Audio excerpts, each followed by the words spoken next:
José na casa de Potifar. É assim que está na tua versão? José na casa de Potifar.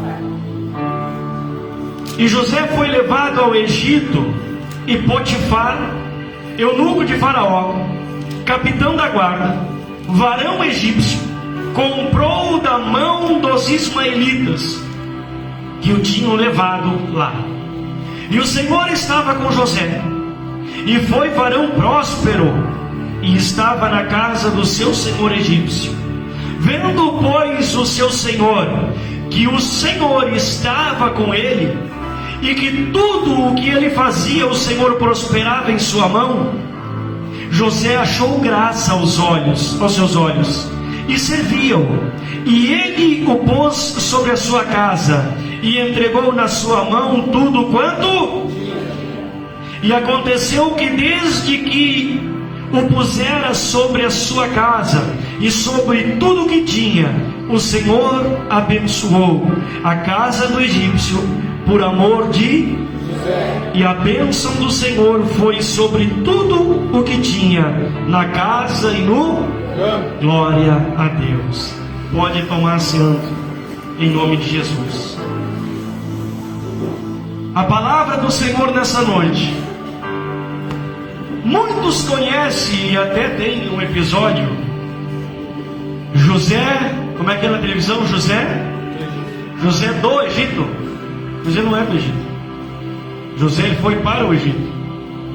O correto seria José no Egito. Ele não era do Egito. Aquele título está confuso. Muitos viram, e enquanto o Espírito Santo de Deus, pela misericórdia, pregar esse ambiente, e nós oramos para que isso aconteça. Fala nisso, erga suas mãos para cá, vamos fazer uma oração juntos. Começa a orar e abençoar a minha vida daí que você está, em nome de Jesus. Senhor, em nome de Jesus, estamos na tua presença em oração, Senhor, pedindo, Espírito Santo, perdoando os meus pecados, faz de mim um canal de bênção nessa noite, uma ferramenta poderosa nas tuas mãos, Senhor. Revela a tua palavra, fala conosco, Senhor. Fala, Senhor, aquilo que nós precisamos ouvir. Abre o nosso coração, os nossos ouvidos, a nossa mente, para que possamos entender a tua mensagem, Senhor, para que possamos praticá-la, Pai, em nome do Senhor Jesus. Repreendemos, Pai, toda a ação do mal em nome de Jesus Cristo, e declaramos que o Senhor Jesus Cristo é o Senhor da IPEC. O Senhor Jesus Cristo é o Senhor de Santa Vitória do Palmar. Entregamos tudo nas tuas mãos, Senhor. Vem e toma o teu lugar. Repreendemos toda a ação do maligno em nome do Senhor Jesus Cristo. Senhor, vem, cumpre o teu querer, a tua vontade, em nome de Jesus. Amém. Amém. Então a Bíblia diz que José, filho de Jacó, até então o menor, por ser filho da sua velhice, se você olhar o capítulo 38, ele era amado do pai dele. O pai o amava porque era o último filho da velhice dele. Deu uma túnica para ele. E os irmãos invejaram ainda mais ele. E ele tinha algo com ele que ele gostava de fazer, que era contar o que os irmãos faziam de errado com o pai.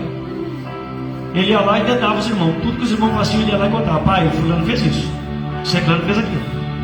E isso foi acendendo dentro dos irmãos. Eu quero orar por ti no final, somar com as orações dos irmãos. Amém? Posso? Vaso. Tu? Posso? A Bíblia diz que os irmãos o invejavam. E ele teve dois sonhos. Que o sol, a lua e 11 estrelas se curvavam perante ele. Que eles estavam cegando e que os molos, como é que é o nome? Quem lembra aí? Os molhos, né, de trigo se curvavam para ele. E aquilo atiçou nos irmãos ainda mais ira, a ponto de o pai dizer a ele: tu por acaso governarás sobre nós? E aquilo foi incendiando dentro dos irmãos uma raiva, uma inveja pela vida de José. E eu quero deixar claro para você aqui, eu já falei, o Espírito Santo ministrou conosco há um tempo atrás aqui, você não precisa fazer nada para que pessoas invejem você. Você só precisa acreditar que Jesus Cristo tem promessas para você. Quando você acreditar nas promessas de Jesus Cristo e decidir, eu quero servir ao Senhor, o inimigo vai preparar pessoas para que venham a ter inveja de você. Às vezes as pessoas dizem: pastor, eu não tenho nada. Tem sim, você tem o brilho do Espírito Santo em você, e isso incomoda as trevas. Aleluia. E aí certo dia os irmãos estão apacentando ovelhas, e o pai diz assim: José, leva para os teus irmãos comida lá para eles. E os irmãos olharam de longe e disseram: olha, lá vem o sonhador. E decidiram em seu coração que iriam matá-lo. Só que aí um dos irmãos disse: não vamos fazer mal ao menino não. Mas concordou em pegarem o menino e jogarem ele dentro de uma cisterna. E a Bíblia diz que não havia água ali. E esse irmão Rubens sai, e os outros irmãos olham e veem que está vindo uma caravana dos ismaelitas, que eram mercadores.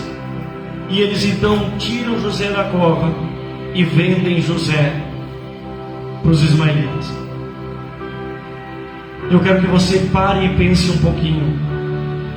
Se alguém que devia te proteger faz isso com você, qual seria a tua atitude?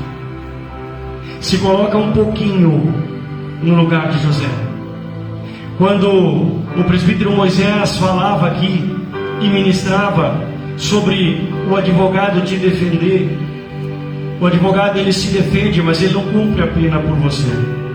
Jesus Cristo não só te defendeu, como ele cumpriu a pena por você. Aleluia. E nós precisamos nos colocar um pouquinho nessa mensagem para entender o que vai começar agora. José é vendido para os ismaelitas pelos seus irmãos. E quando ele chega no Egito, ele é comprado por Potifar, que era chefe da guarda. Só que a palavra de Deus diz que o Senhor era com José. E por causa de que ele era com José, toda a casa de Potifar começou a ser abençoada. Acabamos de ler, não lemos? Peraí, pastor, o que acontece? O cara compra ele como escravo e o Senhor o abençoa. O Senhor estava abençoando José, só que ele estava na casa de Potifar. Portanto, Potifar também foi abençoado. Eu quero dizer para você que busque a presença do Senhor, busque você as bênçãos do Senhor, porque toda a tua casa será abençoada. Aleluia.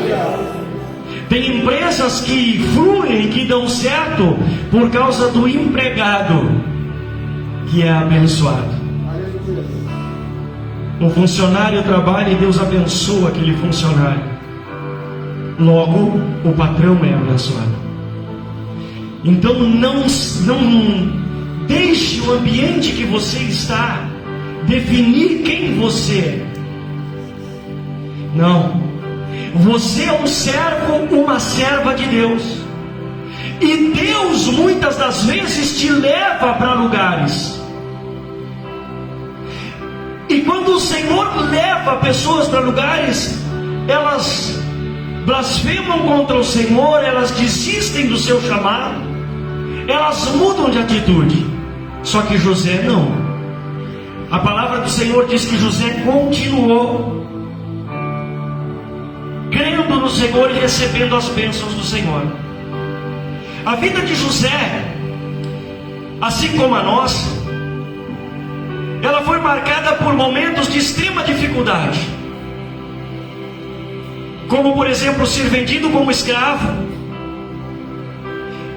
Depois, eu não vou ler agora, mas você conhece a história.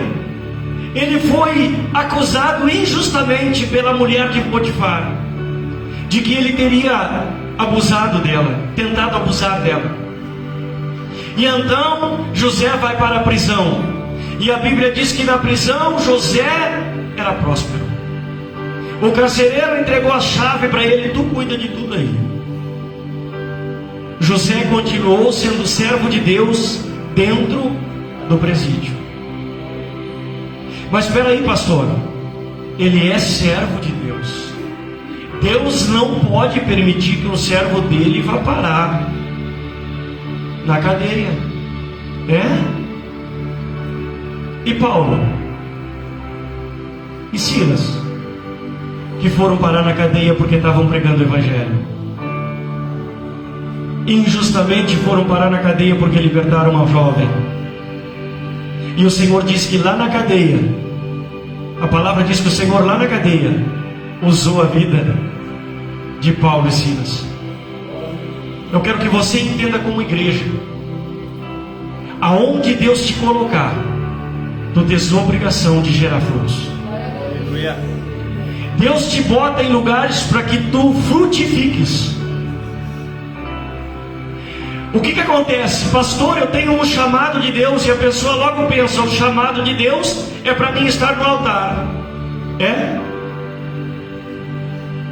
Eu só vou fluir aqui em cima do altar? Eu só produzo aqui em cima do altar? Homens de Deus, mulheres de Deus, produzem no presídio, produzem no hospital, produzem no postinho de saúde, produzem dentro do trabalho. Aonde eles estiverem, ali é uma ótima oportunidade para o nome do Senhor ser glorificado. Aleluia. Então, meu querido, minha querida, como chamados do Senhor, não esperem a oportunidade de ter um altar para pregar. Preguem aonde Deus enviar vocês. Aonde Deus te enviar, ali você vai ser servo dele. Aleluia. Então, olha só, falsamente acusado e preso, mas ele manteve a sua capacidade firme de continuar a trabalhar duro, independente das circunstâncias. Nos ensina a importância da resiliência, da permanência, da busca, do não desistir jamais, para recuar só se for para pegar impulso, para pular mais longe. Sabe? Nós somos chamados e na prova nós precisamos progredir. Nós precisamos fluir. Olha o que eu anotei. Ainda que Deus mude você de lugar, mude você de posição, a tua missão continua sendo a mesma. Prega o evangelho. Deus vai te honrar pela tua missão cumprida e não pelo teu lugar ocupado.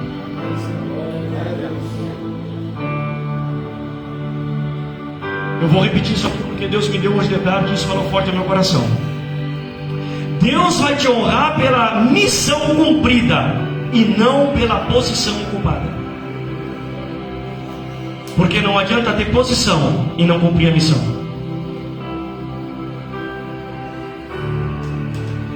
Outros não chegam a ocupar nunca a posição, mas jamais desistirão de cumprir a missão.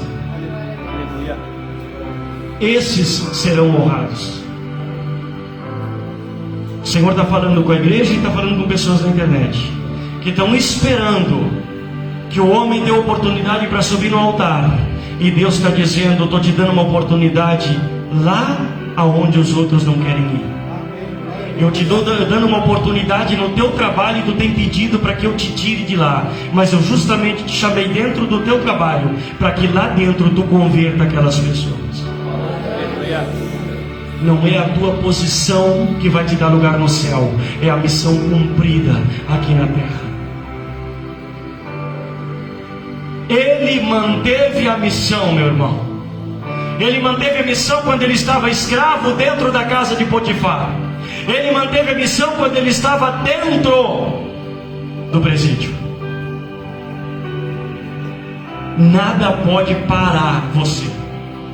Nada pode interferir na missão que Deus te deu. Ainda que o Senhor te mude de lugares, Ele não retira a missão que Ele te deu.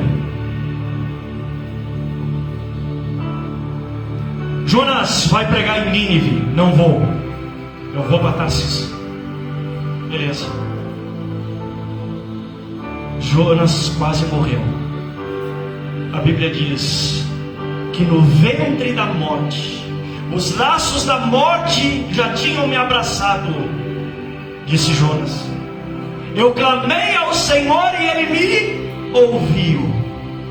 E aonde que Jonas foi parar? Em Nínive, pregando o arrependimento do Senhor. Ele estava morrendo. O Senhor disse: tudo bem, eu te dou uma chance, mas tu não vai parar. Tens uma missão para cumprir, não um cargo para ocupar. Uma missão para cumprir, não um cargo para ocupar. Quem corre atrás de cargo descuida da sua missão.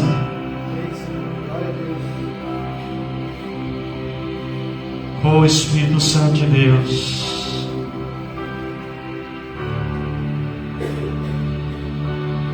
Espírito Santo de Deus,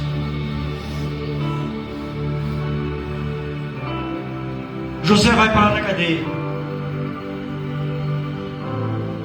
No capítulo 41, quem quiser acompanhar comigo aí, capítulo 41, mesmo livro, nós vamos ir pulando aí para você entender. Capítulo 41, versículo 1. E aconteceu que ao fim de 2 anos inteiros, Faraó sonhou, e eis que estava em pé junto a um rio, e eis que subiam do rio 7 vacas, formosas à vista e gordas de carne, e pastavam no prado.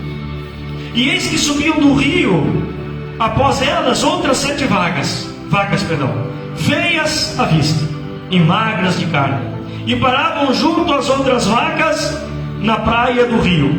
E as vacas feias à vista e magras de carne comiam 7 vacas formosas à vista e gordas. Então acordou o Faraó. Depois dormiu e sonhou outra vez, e eis que brotavam de um mesmo pé 7 espigas cheias e boas. E eis que 7 espigas miúdas e queimadas do vento oriental brotavam após elas. E as espigas miúdas devoravam as 7 espigas grandes e cheias. Então acordou o Faraó, e eis que era Antes disto aqui, quando José está no presídio, na cadeia,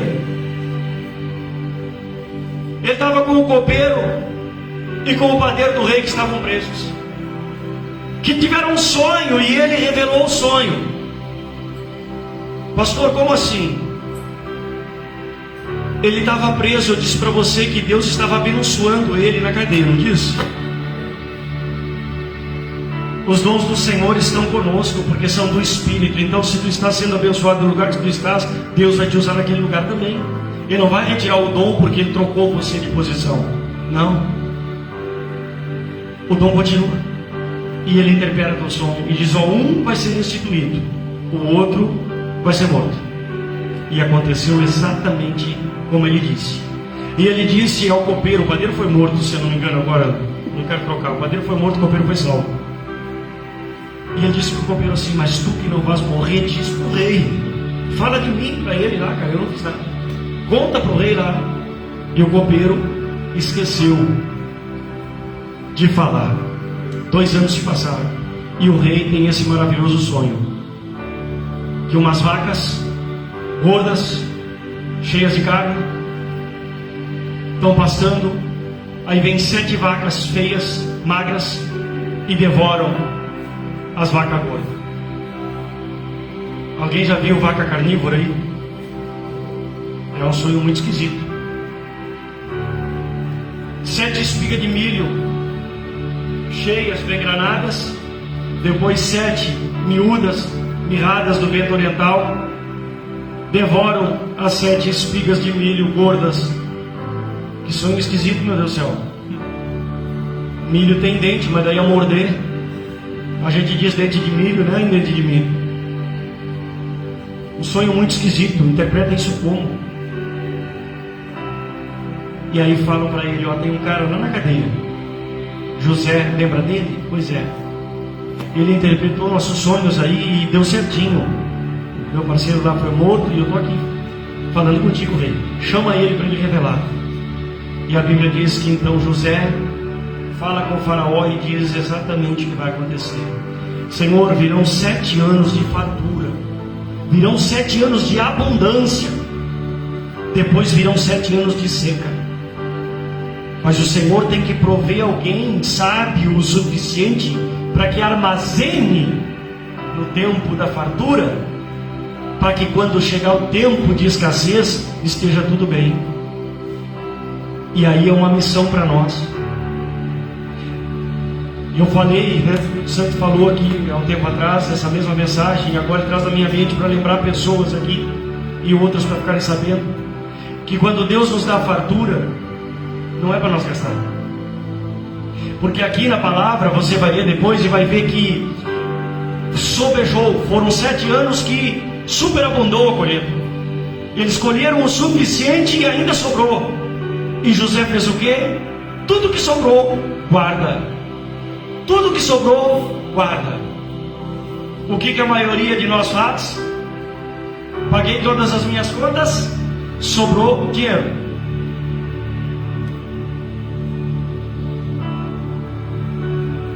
Tá afim de comer um lanche?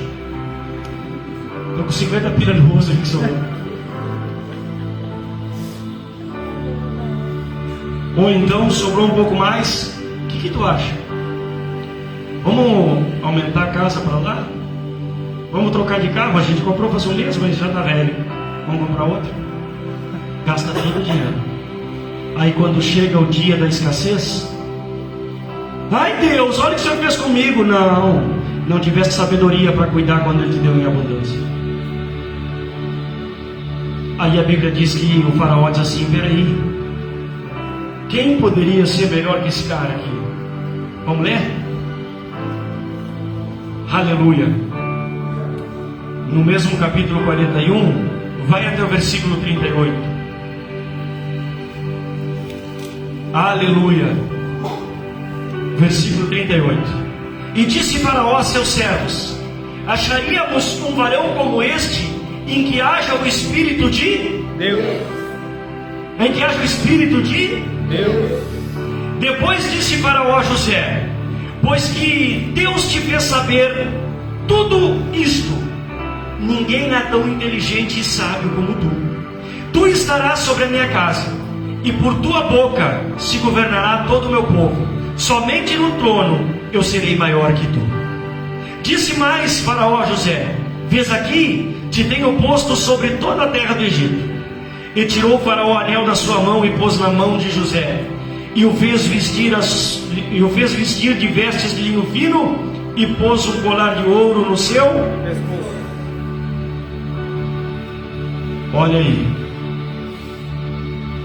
vendido, incompreendido, vendido como escravo, preso por calúnia, agora elevado ao maior posto que tinha no Egito, porque o outro era de Faraó, era de rei. E o rei disse: não, eu estou ocupado, mas depois de mim nenhum outro homem terá tanta autoridade como tu no meu reinado. Por que Deus honrou ele? Porque ele nunca esqueceu da missão, ele nunca esqueceu dos sonhos, ele nunca blasfemou contra Deus. Sabe o que acontece, irmão lá? Às vezes Deus nos tira de lugares e nos coloca em outros, e a gente murmura porque lá era melhor, porque lá era assim, porque lá era assado, porque lá eu fazia isso, e esquecemos que nós não somos donos de nós mesmos. Nós decidimos entregar a nossa vida a Cristo Jesus.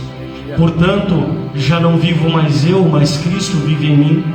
Então aonde Ele te enviar, vai de bom grado, porque quando chegar o momento da honra, Ele vai te honrar. Oh Espírito Santo, aleluia. Santo Deus, Santo Deus. Oh Deus.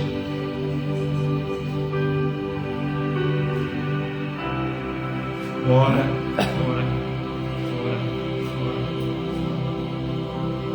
50.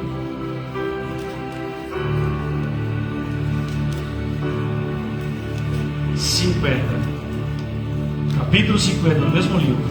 versículo de número 18. 50, 18. Eu gosto que você leia, que assim você não diz: ah, o pastor falou, eu não sei, não lembro agora. Não, você leu comigo. 50, 18 diz: depois vieram também seus e prostraram-se diante dele e disseram: eis-nos aqui por Deus. E José lhes disse: não temam, porque porventura estou eu no lugar de Deus? Vós bem intentastes mal contra mim, porém Deus o tornou em para fazer como se vê neste dia, para conservar em vida a um povo grande. Agora, pois, não temam, eu vos sustentarei, a vós e aos vossos meninos. Assim os consolou e falou segundo o coração deles. Aleluia. José, ele demonstra um exemplo poderoso de perdão. Ao reencontrar seus irmãos que o traíram, ele os perdoou de verdade. Ele não buscou a vingança, mas ele ofereceu ajuda e reconciliação. Isso nos lembra da importância de perdoar aqueles que nos ferem ou que nos feriram. Portanto, viva de maneira que você possa dizer: Pai, perdoa, porque eles não sabem o que eles estão fazendo. Aleluia. Oh Deus.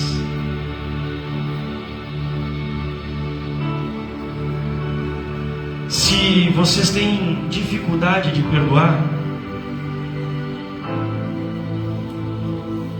uma situação dessa como o José então enfrentou, como seria? Se você tem dificuldade de perdoar alguém que te proferiu uma palavra que te machucou, se alguém te disse algo que te machucou e tu endureceu o teu coração e tu quer que a pessoa te peça perdão, se ela não me pedir perdão, eu não perdoo. Eu pergunto, se você então estivesse no lugar de José, você perdoaria seus irmãos?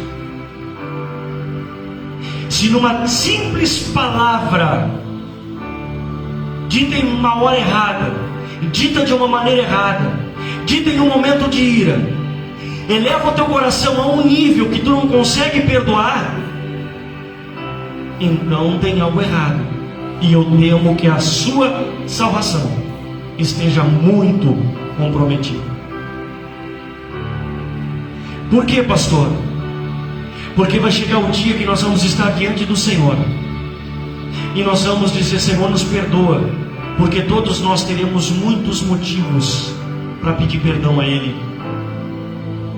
E se nós não perdoamos a quem nos ofende, como é que Ele vai nos perdoar? Portanto, perdoa. José foi honrado por Deus, porque o coração de José nunca esqueceu da missão. O coração de José nunca esqueceu dos fundamentos, nunca esqueceu dos seus princípios. A situação da tua vida não pode mudar os princípios que você tem. Não é porque alguém falou mal de você, caluniou você, que você vai mudar o teu caráter. Você vai continuar o teu caráter cristão adiante. Porque quando chegar no momento, o Senhor vai mostrar que tu estava certo e que tudo foi uma calúnia. Nem que tenha acontecido algo que tu tenha dito, como José: eu fui parar na cadeia por causa de uma calúnia. Eu fui parar na cadeia, eu quero reparação agora. Eu quero que a mulher de Potifar também vá para a cadeia, que vai ele também com ela. Ele fez isso? Não. Ele nem se lembrou. A Bíblia não diz que ele murmurou. Deus quer honrar pessoas, irmão Danilo, mas tem tido dificuldade, sabe por quê? Porque dentro do coração tem coisas que impedem o Senhor de agir. Para o Senhor operar no coração, o coração tem que estar inteiramente voltado para Ele. Para o Senhor mostrar Algo na tua vida, ou através da tua vida, o teu coração tem que estar limpo. Porque nós somos o leito por onde o rio do Espírito Santo corre. E se tiver sujeira, ele não vai correr. Eu costumo comparar como uma mangueira que está no pátio há muito tempo. Está ali guardada no pátio. Aí tu vai lá e conecta ela na torneira e tu liga. Às vezes ela não sai água lá do outro lado. E quando sai, sai só um chorrinho, uma gotinha. E você diz, o que está acontecendo? Sabe por quê? Há muito tempo não corria água por dentro dela. E aonde a água do Espírito Santo não corre, a sujeira acumula. E a pior delas é o perdão, a falta dele. Quer ser honrado? Quer que Deus olhe para você, derrame as bênçãos sobre ti e atinja toda a tua casa? Começa orando e pedindo para Ele, mostra para mim, meu Deus, o que está impuro no meu coração. Eu não quero, eu quero a tua presença. Eu quero a tua presença. Ao longo da história, fica evidente que José tinha um propósito, uma missão maior em sua trajetória. Mesmo nas situações mais sombrias, ele confiou que tinha um plano. Isso nos ensina sobre a importância da fé e da confiança em tempos difíceis. Portanto, fica firme na tua missão. Fica firme. Não murmura, não reclama. Trabalhe para o reino de Deus. E enquanto tu trabalhas, Ele suprirá todas as tuas necessidades. E no tempo certo, Ele te honrará. Enquanto ele estava trabalhando, meu irmão, Deus estava cuidando, suprindo tudo que ele precisava. Tudo. Abençoando, abençoando, abençoando. Por quê? Porque ele nunca deixou o propósito de lado. Nunca. Essa mensagem hoje, ela não está sendo uma mensagem muito fácil de digerir. Não é aquela mensagem que nos faz pular e dar glória a Deus, mas é uma mensagem que nos vai levar para o céu. Por quê? Porque Ele vai começar a dividir joio do trigo. Aleluia. Joio do trigo. Não somos nós que arrancamos o joio, é Ele. E Ele vai começar a arrancar. Ele vai começar a arrancar. Jesus Cristo está voltando. E Ele está voltando para buscar uma igreja de verdade, não uma igreja de faz de conta. Ele está voltando para buscar uma igreja inteira, não uma igreja de metade. Não alguém que diz isso eu creio, aquilo eu não creio, isso eu faço, aquilo eu não faço. Não. Ele não se entregou na cruz por metade. Ele se entregou na cruz por inteiro. Aleluia. Ele pagou o preço. Nós só precisamos ser obedientes. E estamos com dificuldade de fazer isso. Essa mensagem de José, o Senhor trocou toda a revelação em relação à última vez que eu preguei. E nós vou ler mais duas anotações que eu fiz e nós vamos encerrar. A importância da família. No final da história, a reunificação de José com sua família destaca, digamos assim, a importância dos laços familiares. A disposição de José em cuidar de seus irmãos e de seu pai, mesmo após todos os traumas. Glória a Deus. Nos ensina sobre o amor familiar e a importância de apoiar aqueles que amamos, ainda que sejamos rejeitados. Se sua família não tem sido legal com você, você não vai pagar na mesma moeda. Porque eles não podem mudar a tua essência em Cristo. No final das contas, José foi um grande instrumento de Deus para manter toda a sua família viva, porque a escassez de comida era tamanha. Então fica tranquilo que todas as tempestades que tu tens passado na tua vida, nada mais é do que Deus te preparando para cumprimento da missão que te deu. Em cada lugar que tu vai, em cada momento que tu passa, é o Senhor colocando um fundamento. Porque vai chegar um momento em que Ele vai te entregar a coroa de honra. E se ela não acontecer nessa terra, não tem problema. Grande será o teu galardão quando tu chegar no céu. Aleluia. Sabe o que acontece?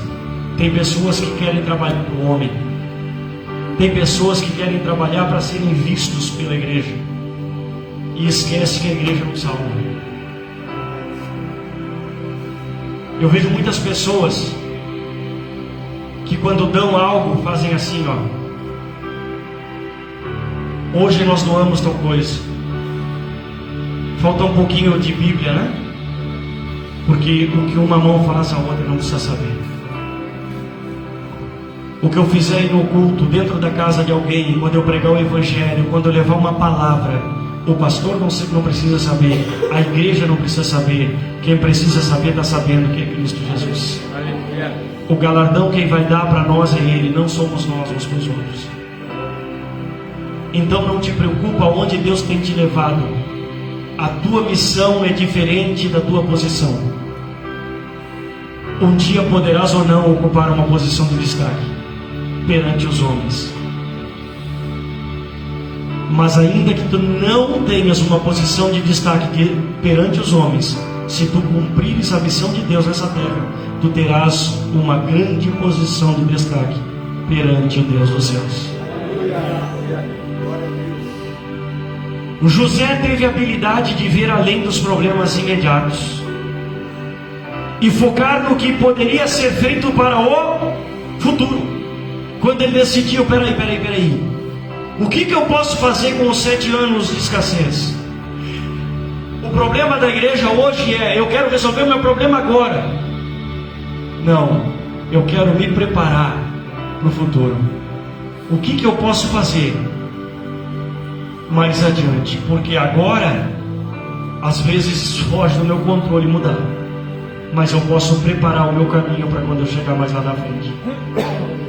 Então ele ensina isso quando ele armazena comida para acabar com a fome. Isso nos ensina a importância de pensar a longo prazo e planejar, em vez de apenas reagir às circunstâncias atuais. Se você sabe a promessa que você tem, você vai trabalhar olhando para ela, não para as circunstâncias atuais, muito menos para os status que o homem pode tirar. Estou na prova, pastor, mas eu tenho uma missão.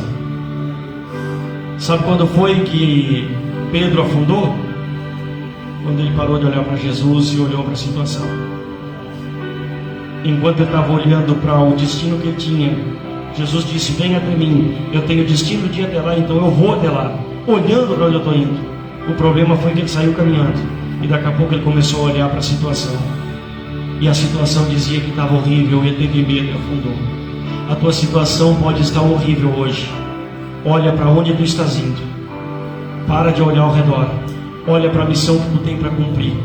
Porque se tu não tirar os olhos dessa missão, não tirar ela do teu coração, Deus vai suprir as tuas necessidades, vai te ajudar a chegar até o final dessa missão, e Ele vai te honrar. Porque quem honra é Deus. Quem honra é Deus. Amém? Quem entendeu? Amém. Até aqui falou o Senhor Jesus Cristo. E essa mensagem é para ti, Senhor, que o povo que te ama recebe como adoração, Senhor. Recebe como adoração.